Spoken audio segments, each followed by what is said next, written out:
Hi hello నమస్తే welcome to universal talkies. నేను మీ అంకిత్ సౌమ్య.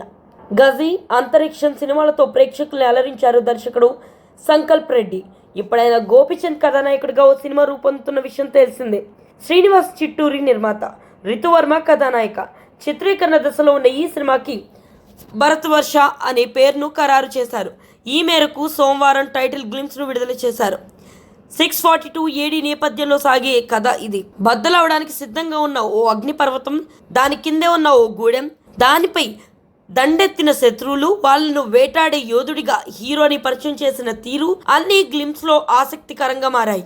ఈ సినిమాలో యుద్ధ సన్నివేశాలకు ప్రాధాన్యత ఉన్నట్లు ప్రచార చిత్రాన్ని బట్టి అర్థమవుతుంది. దీంతో గోపీచంద్ సరికొత్త లుక్లో కనిపించిన తీరు ఆకట్టుకుంటుంది.